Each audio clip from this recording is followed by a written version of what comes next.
Imagine you're walking through a lush, golden valley. To your left, a massive forest filled with oak and hazel. To your right, a winding river teeming with salmon. You can hear the distant call of a mammoth and the laughter of a tribe settling down for the night. This isn't some fantasy world. This was Europe. But if you tried to stand in that exact spot today, you wouldn't be standing on grass. You'd be 100 feet underwater, crushed by the freezing, dark currents of the North Sea. For thousands of years, a massive lost continent connected Great Britain to mainland Europe. It was the true heart of the Stone Age, a paradise for hunter-gatherers.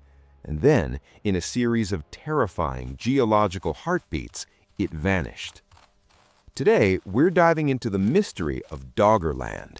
We'll explore the impossible artifacts pulled from the ocean floor, the giant beasts that roamed there, and the cataclysmic Mega-Tsunami that finally erased it from the map.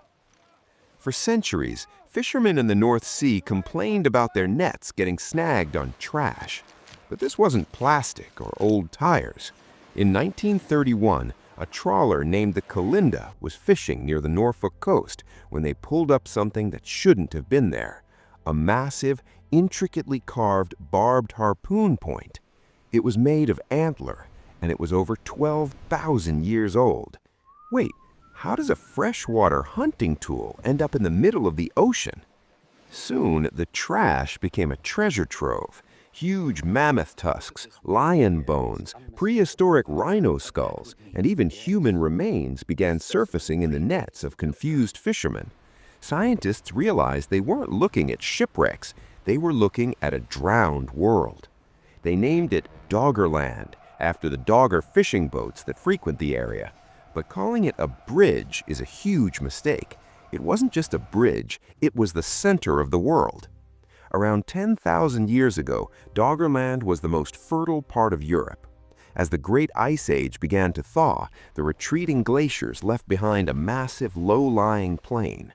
Think of it like the Garden of Eden for the Mesolithic era. While the rest of Europe was rugged and mountainous, Doggerland was flat, rich in water, and packed with life. If you were a human living there, life was good. You weren't struggling, you were thriving. You had access to 2 coastlines, massive river systems, and huge herds of reindeer and wild cattle called aurochs.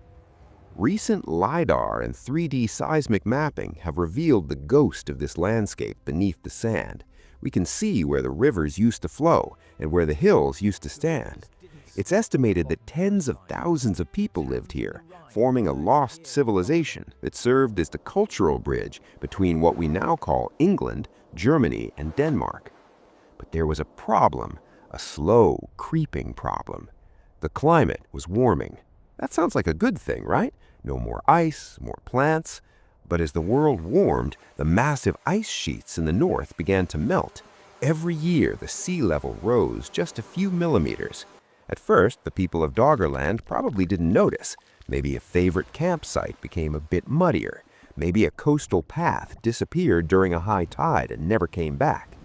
Over centuries, Doggerland began to shrink. The Great Plains turned into marshes. The marshes turned into islands.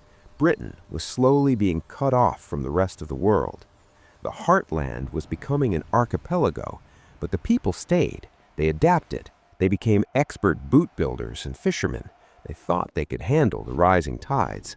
They were wrong, because the end didn't come slowly. It came in a single afternoon.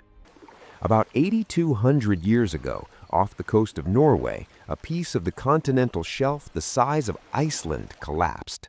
This is known as the Storegga Slide.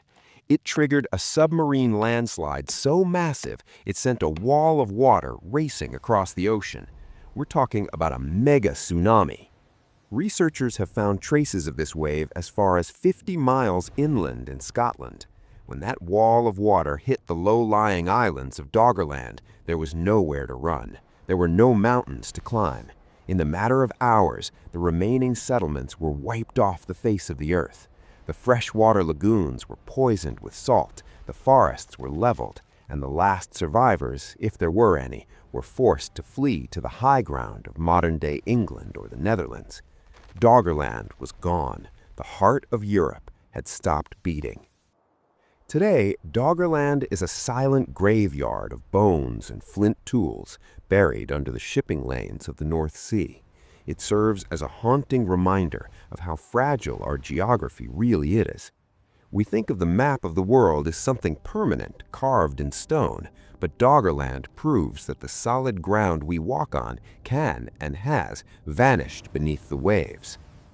The next time you look out at the ocean, just remember, there might be an entire world, an entire history hiding just beneath the surface. What do you think? Did the survivors of Doggerland bring the myths of Atlantis with them to the mainland? Let me know in the comments. If you enjoyed this deep dive into the past, hit that subscribe button. We're exploring every era, one mystery at a time. See you in the next one.